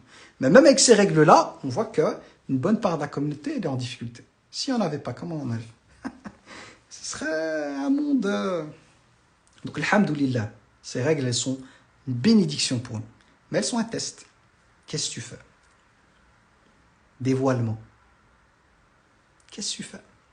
Tu es au service de qui? Qui est ton Seigneur? Dans la tombe, parmi les questions qui seront amenées à être posées, quel est ton Seigneur? Qui est ton Seigneur? Est-ce que c'est ton âme? Tes désirs? Tes passions? C'est qui ton Seigneur? Qui pilote ta vie? Qui tu cherches à agréer? Et quand je vous dis ça, c'est à moi que je me pose ces questions. Parce que l'introspection, on doit la faire tous les jours. Tous les jours, se poser la question de l'intention. Voilà, maintenant je viens dans ce live, avant même de monter. Quelle est l'intention? Pourquoi je suis là? Bah déjà, il faut savoir que j'ai du mal à faire les lives. Donc, ça fait X temps que je ne les fais plus parce que je suis plus à l'aise avec les réseaux sociaux. Je ne sais pas pourquoi. Je ne dis pas que c'est mauvais. Alhamdoulilah, il y a moyen de faire beaucoup de bien. Mais moi, j'y arrivais plus. Je ne sais pas. Voilà. En fait, le contenu, je vous dis la vérité, là où je suis arrivé, le contenu fast-food, là, ça ne me parle pas, en fait. Parce que la religion, c'est pas... La religion, c'est quelque chose de profond. La religion, c'est quelque chose qui demande du temps. La religion, c'est quelque chose qui demande à mettre... Quand on veut vraiment se nourrir, hein, je parle bien de la nourriture, à faire pause avec la vie d'ici-bas et à se consacrer 100% à Allah Tabaraka wa Ta'ala. Et donc, ce contenu, même si je sais qu'il peut être utile je scrolle, en fait. Une minute d'un, puis une minute, ça va me donner autre chose, puis une minute, ça va me... De mon point de vue, c'est contre-productif, en fait. Et si ce n'est pas contre-productif, en fait, c'est vite balayé. Moi, c'est pas ça que je veux. Moi, je recherche une réelle transformation. Et la première personne de laquelle je suis responsable, c'est d'abord moi-même. Je suis confronté à moi tous les jours, face à mes défis, mes challenges, mes émotions, mon histoire, mon vécu, mes responsabilités, le futur, pas mal de choses qui tournent dans ma tête, en fait. Et j'ai besoin de cohérence. J'ai besoin de choses justes. Et ce n'est pas parce que sur Internet, on est soumis à la loi de l'algorithme que moi, je vais me soumettre à l'algorithme. En tout cas, si je ne suis pas aligné, s'il y a des gens alignés, alhamdoulilah, qui font un bon travail, qu'Allah les bénisse, et qu'Allah tabaraka wa ta'ala fasse que, voilà, que leur da'wa puisse tourner. Moi, j'y arrive plus, par rapport à qui je suis.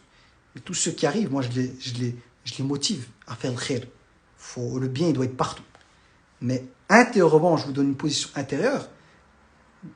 Ma position intérieure, c'est celle de fond. C'est pour ça que je suis plus à l'aise avec YouTube. Parce que YouTube, c'est vraiment, tu rentres, c'est dédié. Oui, on propose d'autres vidéos, mais c'est du vrai contenu, c'est un plat. C'est pas un chips. Hop, tu le mets, puis c'est bon, tu as eu le goût, tu as eu ton pic de dopamine, et c'est bon, après tu zappes, tu passes à autre chose. Ça va pas. La transformation intérieure, elle ne peut pas se faire comme ça. Ceux qui cherchent, moi je suis plutôt connecté aux gens qui veulent de la transformation. Ceux qui réellement veulent faire de leur foi le centre de leur vie. Ceux réellement qui ont pour projet de se dire, moi ma vie, avec tout ce qui compose, même le monde profane, même si des gens ont des activités, même entrepreneuriales, c'est très très bien, on a besoin d'entrepreneurs et tout, mais toujours se rappeler de revenir au centre. Je suis entrepreneur, je fais des choses, peu importe le travail que peu importe le travail que la personne fait, mais de rechercher Allah là-dedans. Donc la personne, elle a sa part de la vie d'ici-bas et c'est très bien pour pouvoir payer ses factures, veiller à être à la hauteur de ses responsabilités, mais elle n'oublie jamais Allah. C'est ça qu'on veut. On veut une communauté qui, peu importe les domaines dans lesquels elle se retrouve la communauté, la muraqaba, la présence d'Allah dans son cœur est toujours là. Dans tout.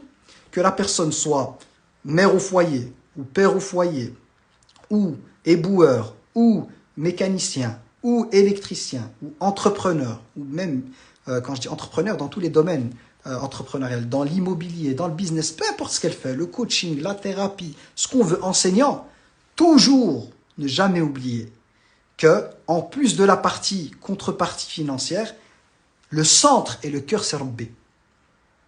Et qu'Allah accorde l'abondance à toutes les personnes. Mais le plus important, c'est que à travers ces compétences qu'Allah m'a données, en plus du fait que ça serve pour pouvoir continuer à vivre et tout, mais que le fond, et ce à partir de quoi tout se construit, c'est la recherche de la volonté d'Allah Tabaraka wa Ta'ala. C'est-à-dire plutôt la recherche de l'agrément d'Allah Tabaraka wa Ta'ala. C'est ça qui compte. Et la contrepartie, voilà, elle est autorisée, parce que je vois une question ici par rapport à l'enseignement de l'arabe. Oui, les professeurs ont le droit, d'ailleurs on a un hadith, et j'ai mis une vidéo d'ailleurs sur le compte Instagram de Cheikh Fawzan qui répondait à cette question. Et il rapporte un hadith du prophète alayhi sallam qui disait la chose pour laquelle on mérite le plus la rémunération, c'est la parole d'Allah. Parce que c'est normal. Un enseignant qui consacre son temps à apprendre l'arabe ou le Coran et tout, c'est un travail. Il doit étudier, préparer ses cours, faire les slides, etc., etc. Ça prend un temps très important. Donc oui, c'est tout à fait normal. Tout service, en fait, toute personne qui produit quelque chose, qui lui demande du temps, d'énergie et qui doit consacrer son temps à cela, surtout si on vise l'excellence, qu'on vise la qualité et tout, elle a le droit à une contrepartie. C'est tout à fait normal. C'est même logique. Parce que même nos imams dans les mosquées, vous allez à la mosquée, oui, quand on rentre à la mosquée, on a l'impression que c'est gratuit, mais il y a des donateurs. Moi, j'ai été très proche des mosquées, et je sais ô combien ils étaient dépendants de gens, tous les mois, qui donnent. Hein. Pas croire, hein, pour payer la mosquée, d'avoir l'eau, elle n'est pas gratuite, hein, l'électricité, les bâtiments et tout. Alhamdoulilah qu'il y a des donateurs. C'est-à-dire des gens qui travaillent et qui, à la sueur de leur front, vont venir et déposent de l'argent. Donc, qu'on le veuille ou non, que ce soit des dons ou que ce soit une contrepartie financière, qu'on le veuille ou non, c'est une réalité. Il ne faut pas être dans l'hypocrisie. Tout être humain dans les sociétés modernes a besoin d'avoir des revenus parce que l'électricité, ça se paye, l'eau, ça se paye, la nourriture, ça s'achète. À l'époque où les gens vivaient dans des maisons faites de terre, il n'y avait pas d'électricité, l'eau, ils allaient la puiser, ils avaient leur petit jardin, leur champ, pas besoin, on n'a pas besoin de ça. Il suffit que tu aies ton champ, tu aies tes vaches, tu aies tes moutons, voilà, des trucs comme ça, et tu te débrouilles et tu troques. Je te donne ça, tu me donnes ça, en échange de ça, etc., etc. Mais le monde dans lequel on est, c'est un autre monde. C'est un monde money. T'as pas là, je vous dis la réalité, puisque moi je vis dans un pays où je vois la précarité des gens. Ceux qui vivent en Europe, il y a encore les aides sociales et tout. Mais je peux vous dire, alhamdoulilah, il y a développement. Mais si t'as pas d'argent, tu te retrouves dans des situations très très compliquées. Parce que moi je connais même des gens malades ici qu'on aide avec une association. Et second, tu vois les enfants, les parents n'ont pas. Ils sont modestes. Ils ont même pas de quoi aller à l'hôpital. Les moyens sont vraiment minimes. Et tu vois l'enfant qui est tout malade et tout. Donc oui, il faut bouger, il faut travailler, il faut s'activer parce que le monde, il est comme ça. Ça fait partie des nécessités de la vie. Mais ce qu'on veut, c'est l'excellence. C'est-à-dire que ici, moi, mon message est le plus important, c'est de ne pas oublier Allah dans toutes ces choses. Parce que dès qu'on ne dit pas oublier Allah, il y a l'éthique, il y a la qualité, il y a l'engagement, etc., etc. Moi, quand je vais quelque part, peu importe l'endroit, si je sais vraiment que la personne, elle est sincère, elle fait son travail bien, ça me fait plaisir de la payer. Et même de lui rajouter s'il faut. Pour la remercier pour son éthique, pour son perfectionnisme et tout. Mais si je vais chez quelqu'un, je mets le prix et que le gars, il se fout de moi, j'ai envie de vous dire, voilà, il fait pas les choses comme il faut, je la ramène à la maison, il doit faire la peinture, il me fait n'importe quoi, mais il va me dégoûter, même si d'une certaine manière, il m'a fait un bon prix, mais moi, c'est pas le bon prix que je veux, moi, c'est le travail, je veux que moi, les choses soient bien faites. Ok, tu m'as fait 50% par rapport à un autre, je préfère payer le prix plein, avec une personne qui va bien faire ce que je veux, que quelqu'un, je vais payer 50% qui va me faire n'importe quoi, ou à moitié fait. Donc l'excellence, c'est une chose recherchée dans notre religion. Et il faut savoir, et je vous le dis, hein, c'est dans les hadiths qu'on peut retrouver, que toute personne qui travaille à la sueur de son front, okay, pour gagner de l'argent halal dans les limites d'Allah, il est fi sabilillah. Parce qu'un jour, les compagnons étaient avec le prophète alayhi salatu wassalam, ils ont vu un homme de corpulence importante, costaud et tout. Ils disaient, c'est dommage que celui-ci n'est pas fi sabilillah. C'est-à-dire, c'est dommage qu'il ne s'est pas engagé militairement. Et le prophète alayhi sallam a corrigé leur manière de voir le fi sabilillah. Parce que nous, les musulmans, ils pensent que fi sabilillah, c'est juste dans des choses comme ça. Non. Il leur a dit, s'il est sorti pour travailler à la sueur de son front, sueur de son front, c'est moi qui veux, je vais rajouter des mots juste pour que nous, les francophones, on comprenne. Donc il est sorti travailler, ok, à la sueur de son front, c'est moi qui le rajoute, pour des parents qu'il a âgés, parce que voilà, ses parents dépendent de lui financièrement, il est fi sabilillah. S'il est sorti parce qu'il est responsable d'enfants et qu'il est parti travailler pour amener le halal, pour nourrir ses enfants, il est fi sabilillah. Et s'il est sorti pour lui, pour se mettre à l'abri de la mendicité et pour gagner sa vie dignement, il est fi sabilillah, même quand on travaille que pour soi et d'avoir le halal. Mais s'il fait cela par orgueil ou vanité et tout, alors là, il est fi sabilillah shaitan. On revient à ce que je disais. C'est-à-dire que toute personne qui est dans une activité professionnelle ou autre, qui recherche à travers le travail, le prestige ou l'orgueil ou quoi, elle est sur la voie de shaitan. Mais toute personne qui travaille, donc le but est de se sortir de la précarité, sortir de l'assistanat, et soit pour elle, ou si on rajoute pour ses proches ou quoi, et qu'il le fait, elle est sur la voie d'Allah tabaraka wa ta'ala. Parce que c'est Allah tabaraka wa ta'ala qui nous dit de travailler. On n'est pas une ummat de paresseux, hein. Ceux qui sont malades, bien sûr, les femmes au foyer qui s'occupent de leurs enfants ou les pères au foyer, bien sûr, ils sont à la maison, c'est normal, mais ils travaillent. S'occuper d'enfants, c'est plus qu'un temps plein, c'est pas évident, que ce soit un homme ou une femme. Mais on ne doit pas être une umma d'assister. Pour ceux qui ont la possibilité de travailler, ni de paresseux. Nos anciens n'étaient pas des paresseux, c'était des travailleurs, des commerçants. Hein, les grands compagnons, et même ceux qui sont promis au paradis, c'est des gens qui avaient des biens, ils étaient riches. Hein. Abu Bakr Siddiq, c'est pas un pauvre, radiallahu anhu. Il avait des biens. S'il a pu affranchir autant d'esclaves, c'est qu'il avait des moyens. Uthman ibn Affan, pareil, il avait des moyens. Abdurrahman ibn Auf, tout cela font partie des 10 premiers au paradis. Il avait très très riche. Donc c'était des travailleurs. Hein. Ils avaient l'iman et la piété, mais ils n'ont pas abandonné la dunya. Mais ils ont mis la dunya au service du projet, en fait, qu'Allah a voulu pour nous. C'est-à-dire qu'ils travaillaient, ils étaient actifs, et avec leur travail et tout, ben, ils redistribuaient une partie pour la communauté, pour les gens pauvres, pour les choses qui étaient importantes pour la Ummah. Et je rappelle pour Abu Bakr Siddiq, c'est lui qui a affranchi Bilal et d'autres, mais il avait les moyens. Si Abu Bakr n'était pas ce commerçant, n'avait pas été ce commerçant, il n'avait pas ses moyens, Bilal, le pauvre, aurait continué à vivre des souffrances et peut-être qu'il serait mort. Donc c'est ça des fois on se retrouve dans des situations dans la Ummah de schizophrénie en fait. Qui dit din est égal, c'est bon, il faut vivre dans une grotte et à s'habiller avec des vêtements faits de, vous voyez les sacs de patates, on vit avec ça, et manger des petites dattes et de l'eau, et ça c'est un bon musulman.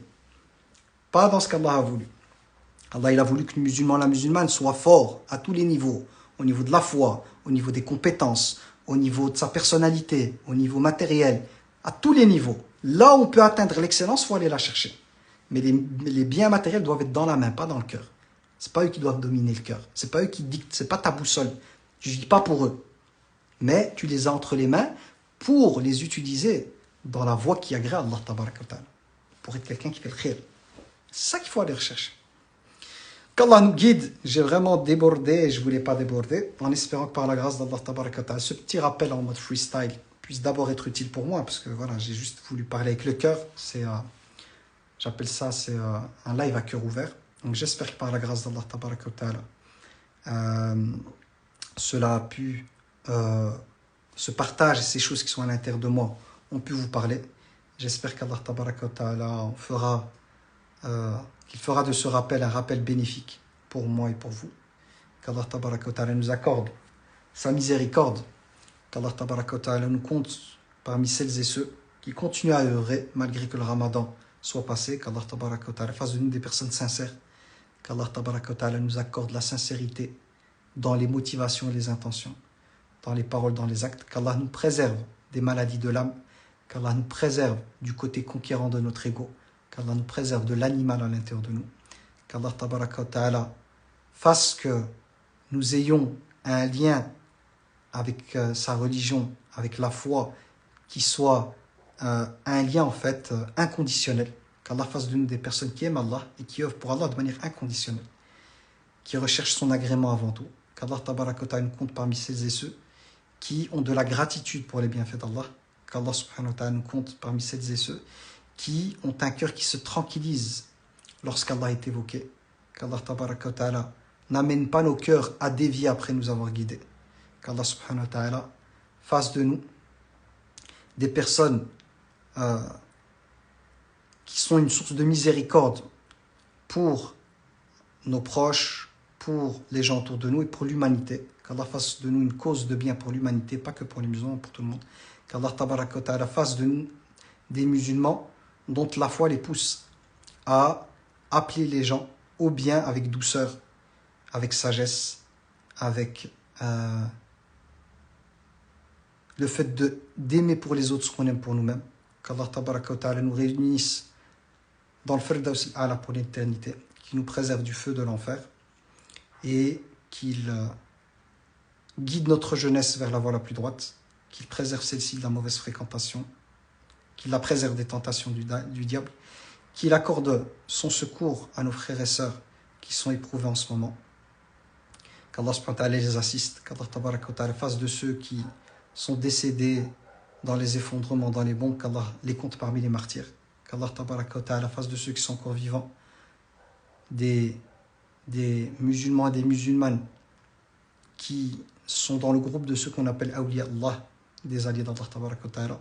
Qu'Allah tabaraka wa ta'ala ancre davantage la foi dans leur cœur, qu'Allah tabaraka wa ta'ala leur donne, à partir de cette épreuve qu'ils ont vécue, une foi beaucoup plus grande que celle qu'ils avaient avant l'épreuve, qu'Allah tabaraka wa ta'ala leur permette de pouvoir revenir à une vie dans laquelle ils seront amenés à être en paix, de pouvoir reconstruire leur demeure, de pouvoir y redémarrer une vie dans laquelle ils connaîtront la sécurité, ils connaîtront l'abondance, qu'Allah subhanahu wa ta'ala déverse sur eux sa miséricorde et ses dons, qu'Allah tabaraka wa ta'ala fasse que nous ne les oublions jamais dans nos invocations, ainsi que les autres opprimés qu'il y a dans ce monde. Amin ya Rab, que les prières et les bénédictions soient sur notre noble messager. Walhamdulillahi Rabbil Alamin. C'était un plaisir de partager ce petit live avec vous, même si je sais que voilà, c'est très tard, vous avez 2 heures de plus que moi. Moi, chez moi, il est 11h55, donc mashallah, il y a des courageux et des courageuses qui sont restés réveillés jusqu'à mashallah, presque 2 heures du matin, en espérant que cette veillée nocturne passée avec moi sera utile par la grâce d'Allah. Et rendez-vous à d'autres épisodes. Petite information que je vous donne, samedi prochain, il y aura un webinaire, les webinaires que je fais tous les samedis, samedi prochain à 20h30 de chez vous. Il y aura Inch'Allah un webinaire, de nouveau sur la compréhension de l'humain, etc., etc. Donc très axé sur l'humain. Inch'Allah, donc je partagerai en story le lien pour pouvoir vous inscrire dessus. Sinon, ouais, voilà, donc webinaire. Sinon, au niveau de moi, ce que je fais, les cours. Donc pour ceux qui ont cours avec moi, je rappelle que l'horaire il change. Pendant le ramadan, on avait cours vendredi, samedi, dimanche. Maintenant, les cours c'est lundi, mercredi, vendredi. Et ce sera à 20h30, heure française. 20h30, Inch'Allah ta'ala, les cours. Je rappelle que lundi, c'est Libère ton âme, le travail psychospirituel. Que le mercredi, on va continuer les noms d'Allah tabaraka wa ta'ala. On est arrivé presque à 40. Et le vendredi, on continue la sourate al-Baqarah, Inch'Allah ta'ala, pour ceux qui ont cours. Et pour les absents, pour les cours sont filmés, donc ils sont remis sur la plateforme. Pour le live ici, oui, bien sûr, le live, il sera sur Instagram. Sinon, pour le reste, en projet, j'ai 3 projets en cours. Un, ce sera préparer une formation pour préparer les gens, une sorte d'école pour le mariage et pour les couples aussi. Parce que je fais face à pas mal de personnes, soit qui souffrent du célibat, ou des personnes divorcées, ou des personnes en couple, des couples qui vont mal. Donc ça, c'est un projet que Inch'Allah ta'ala, qui me tient à cœur, que je vais mettre en place avec des petits groupes, des gens qui bien évidemment vont s'inscrire, vont être accompagnés, etc., etc. Mais je peux pas, pour mettre de la qualité, on vient à la qualité, ça demande d'avoir un petit groupe pour faire un vrai travail. Sinon c'est bâclé, l'usine, j'aime pas trop.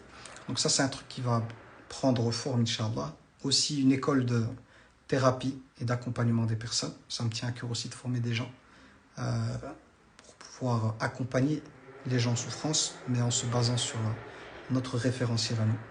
Donc ça, c'est aussi une chose en projet. Et puis, il y a la version Renaissance. Ceux qui ont participé au Renaissance, qui est un programme d'accompagnement et thérapeutique pour les gens. Là, c'est pas se former à accompagner des gens en thérapie ou quoi, mais c'est soi-même vivre l'expérience de la thérapie et tout, et du changement, ce qu'on appelle Renaissance. La version 4, elle est aussi en chantier, Inch'Allah. 3 gros projets, Inch'Allah. Mais je communiquerai dessus dès que possible. Parce que je dois encore, voilà, au niveau méthodologique, c'est un travail de titan, pas croire. Parce que ce projet, c'est des projets que j'ai depuis un certain temps, mais j'ai du mal à les lancer parce que j'ai un peu un côté perfectionniste, dans le sens où je veux vraiment mettre de la qualité et pas des trucs, allez hop, les amis, on vient, on fait ça. Non, il faut absolument que les projets puissent réellement être impactants et que la personne qui s'est investie tant économiquement autre, elle se dit, franchement, c'était la meilleure, voilà, c'est une des meilleures choses sur laquelle j'ai pu m'investir en termes de temps, en termes d'énergie, etc., etc. Donc je suis très exigeant à ce niveau-là, avec moi-même. Pour moi, la qualité, elle est vraiment primordiale. C'est à partir de ça que je pars. C'est-à-dire que quand j'ai du mal à lancer un programme ou un accompagnement, quelque chose, c'est pas parce que l'idée, je l'ai pas, ou des fois, le temps, je l'ai pas, ça me dit je pourrais m'organiser. C'est parce que mon degré d'exigence au niveau de la qualité est tellement grand que ça me retarde. Le côté perfectionniste me retarde, en fait. Mais il va falloir que je mette ça en place parce que la recherche de la perfection n'a pas de fin. Donc des fois, il faut se lancer, il faut faire et puis améliorer à chaque fois, Inch'Allah. Mais voilà, ça je communiquerai dessus dès que ce sera mis en place, Inch'Allah. Donc, Allah yahfadkoum. Et rendez-vous sur Instagram dès que je le pourrai. Je sais pas quand, mais dès que je le pourrai, Inch'Allah. Parce que voilà, il y a encore tout le reste à côté et puis je continue à me former. Donc je ne suis pas qu'en mode consultation, cours et tout, mais je me forme aussi. Et le temps de formation prend beaucoup de temps. Ça me prend beaucoup de temps.